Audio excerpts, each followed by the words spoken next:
അപ്പം ഈ പേജിൽ adding coins Mary has 10 rupees. അപ്പൊ ഇത് 10 റുപ്പീസ് നോട്ടാണല്ലോ. അപ്പം മേരിക്ക് 10 രൂപയുണ്ട്. അപ്പം പിന്നെ പറയുന്നത് എന്താ, which are the coins needed to make it 15 rupees. ഏതൊക്കെ നാണയങ്ങൾ വേണം അത് 15 രൂപയാക്കാൻ, എന്ന് വെച്ചാൽ 15 രൂപയാക്കാൻ 10ന്റെ കൂടെ ഏതൊക്കെ കോയിൻസ് വേണമെന്നാണ് ചോദിച്ചിരിക്കുന്നത്. അപ്പൊ ഇവിടെ കോയിൻസ് തന്നിട്ടുണ്ട്. 1 1 1 3 1ഉം 2 2 2ഉം അതുപോലെ ഒരു 5 റുപ്പീസ് നോട്ട് 5 റുപ്പീസ് കോയിനും. അപ്പൊ നമുക്ക് ചെക്ക് ചെയ്യാം. ഇപ്പം 10ന്റെ കൂടെ എത്ര കൂട്ടിയാൽ 15 കിട്ടും. ഒരു 5 റുപ്പീസ് നോട്ട് 5 റുപ്പീസ് കോയിൻ ഉണ്ടെങ്കിൽ 15 കിട്ടും. അപ്പൊ 5 എഴുതാം. അതുപോലെ തന്നെ പിന്നെ 5 കിട്ടണമെങ്കിൽ 5 റുപ്പീസ് കിട്ടണമെങ്കിൽ ഏതൊക്കെ എടുക്കാം നമുക്ക്, 2 2 റുപ്പീസ് കോയിൻസും ഒരു 1 റുപ്പി കോയിനും എടുത്താലും 5 കിട്ടും. അപ്പം അത് കൂടെ ചേർന്നാലും 15 കിട്ടും. അതുപോലെ തന്നെ പിന്നെ ഏതൊക്കെ എടുക്കാം, 3 1 റുപ്പിയും ഒരു 2 റുപ്പിയും എടുത്താലും 5 കിട്ടും. അപ്പൊ 5ന്റെ കൂടെ 10 ചേരുമ്പോഴത്തേക്ക് 15 കിട്ടും. പിന്നെ which all coins will make it 20 rupees. അപ്പൊ ഈ 10ന്റെ കൂടെ ഏതൊക്കെ കോയിൻസ് ചേർന്നാൽ 20 കിട്ടുമെന്നാ ചോദിച്ചിരിക്കുന്നത്. അപ്പൊ നോക്കുക, can you find different vase. അപ്പൊ നിങ്ങൾ വേറെ വഴിയിൽ കണ്ടെത്താൻ കഴിയുമോ എന്ന് ചോദിച്ചിരിക്കുക നിങ്ങൾക്ക്. നമുക്ക് നോക്കാം. അപ്പൊ ഇവിടെ കുറച്ച് കോയിൻസ് തന്നിട്ടുണ്ട്. 10 rupee 5 rupee 2 rupee 2 rupee 5 rupee 2 rupee 2 rupee 2 rupee 1 rupee 1 rupee 1 rupee 5 rupee 5 rupee 10 rupee. നമുക്ക് നോക്കാം ഏതൊക്കെ ചേർന്നാല് 20 റുപ്പീസ് കിട്ടുമെന്ന്. അപ്പൊ ഈ 10ന്റെ കൂടെ ഒരു 10 റുപ്പി ഉണ്ടെങ്കിൽ 20 കിട്ടും. അതപ്പോ അവിടെ ചെയ്ത്. അതുപോലെ തന്നെ 2 5 റുപ്പി ചേർന്നാലും 10. അപ്പൊ 10ന്റെ കൂടെ 10 വരുമ്പോഴും 20 കിട്ടും. അപ്പൊ അതുപോലെ തന്നെ 2 + 2 + 2 + 2 + 2 5 2 റുപ്പീസ് വന്നാൽ എത്രയാ, 10 ആണ്. അപ്പൊ ഈ 10ന്റെ കൂടെ ആ 10 ചേരുമ്പോഴത്തേക്ക് 20 കിട്ടും. അതുപോലെ തന്നെ 1 + 1 + 5 + 2 വന്നാലും 10 ആണ്. അപ്പൊ ഈ 10ന്റെ കൂടെ ആ 10 ചേരുമ്പോഴത്തേക്ക് 20 കിട്ടും. അപ്പൊ അതും യൂസ് ചെയ്യാൻ പറ്റും. How many coins. അപ്പൊ ഇവിടെ തന്നിരിക്കുന്ന എന്തൊക്കെയാന്ന് നോക്കാം. ഒരു ബാങ്കിലും കണ്ട ഒരു ഹോണും അതുപോലെ തന്നെ ഒരു ചെയിനും തന്നിട്ടുണ്ട്. അപ്പൊ ഇതിന് ബാങ്കിളിന് 10 റുപ്പീസ്, ഹോണിന് 6 റുപ്പീസ്, അതുപോലെ ചെയിന് 7 റുപ്പീസ്. നമുക്ക് നോക്കാം. I can buy A bangle with 2 coins I have. അപ്പൊ എന്റെ കയ്യിലൂടെ 2 നാണയങ്ങൾ വെച്ചിട്ട് എനിക്കൊരു വള വാങ്ങാം എന്ന് പറഞ്ഞിരിക്കുക.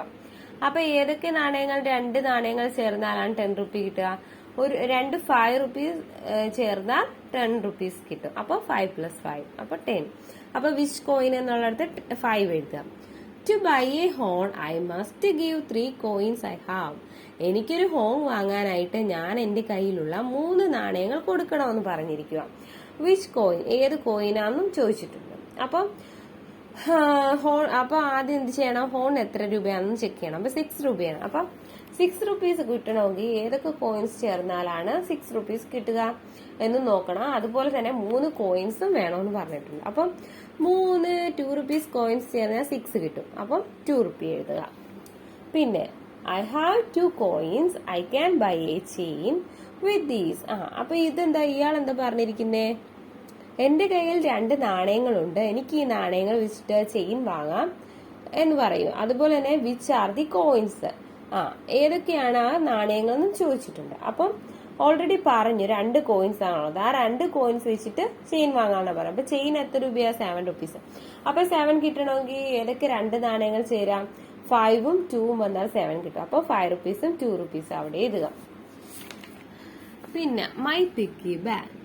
അപ്പം childrens are counting the money collected in the piggy bag of their class. Chithu sorted the coins. അപ്പൊ കുട്ടികൾ അവരുടെ ക്ലാസ്സിലെ പിഗ്ഗി ബാഗിൽ നിന്നും ശേഖരിച്ച ക്യാഷ് എണ്ണുകയാണ്.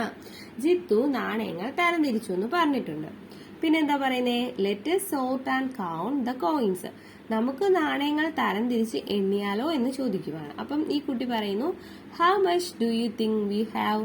നമ്മുടെ കയ്യിൽ എത്ര രൂപയുണ്ടാവുമെന്നാണ് നീ ചിന്തിക്കുന്നത്. അപ്പൊ ഈ കുട്ടി എന്താ പറയുന്നത്, 100 റുപ്പീസ് പെർ ഹൗസ്. 100 രൂപയെങ്കിലും കാണുമോ എന്ന് ചോദിക്കുക. അപ്പൊ നമുക്ക് നോക്കാം. ഹൗ മച്ച് ആക്ച്വലി, ശരിക്കും എത്രയാണ്.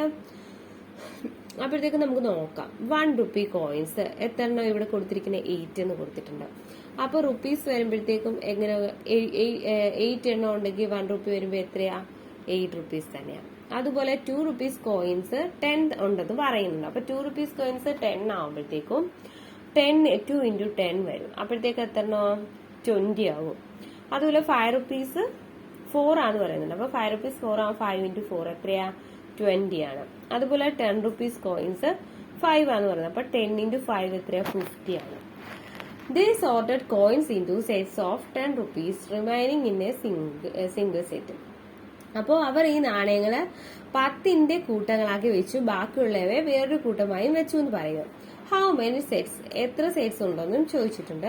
How much left, how did you find it എന്ന് ചോദിച്ചിട്ടുണ്ട്. അപ്പം എത്ര സെറ്റ്സ് നമ്മൾ ഉണ്ടാക്കാൻ പറ്റും? ഇത് ടോട്ടൽ വരുമ്പോൾ 90 ആണ്. അപ്പൊ 90 വരുമ്പോഴത്തേക്ക് 10ന്റെ എത്ര സെറ്റ്സ് വരും? 9 സെറ്റ്സ് ആണ്. അപ്പൊ അവിടെ 9 എഴുതുക. അപ്പൊ ഹൗ മച്ച്, എത്ര എമൗണ്ട്? 90 ആണ്. അപ്പൊ അതവിടെ എഴുതുക. അതുപോലെ എത്ര എണ്ണം ബാലൻസ് ഉണ്ടെന്ന് ചോദിച്ചിട്ടുണ്ട്. 8 എണ്ണം ഉണ്ട്. അപ്പൊ അതവിടെ എഴുതുക. അപ്പൊ ഇതെങ്ങനെ കാൽക്കുലേറ്റ് ചെയ്തെന്ന് ചോദിച്ചാൽ എങ്ങനെയാ കാൽക്കുലേറ്റ് ചെയ്തത്? ടോട്ടല് 90 വരുന്നുണ്ട്. അപ്പൊ 90 വരുമ്പോഴത്തേക്കും അതിൽ എത്ര 10 ഉണ്ടെന്ന് കാൽക്കുലേറ്റ് ചെയ്യുന്നത് എങ്ങനെ? 9 10 ചേരുമ്പോഴത്തേക്കാണല്ലോ 90 ആണ്. അപ്പൊ അങ്ങനെ അത് കാൽക്കുലേറ്റ് ചെയ്യാം. അതുപോലെ തന്നെ ബാലൻസ് ഉള്ളത് 1 rupees ആണ്. എത്ര എണ്ണം ഉണ്ട്? 8. അപ്പൊ ആ 8 ആണ് ഇവിടെ എഴുതിയിരിക്കുന്നത്.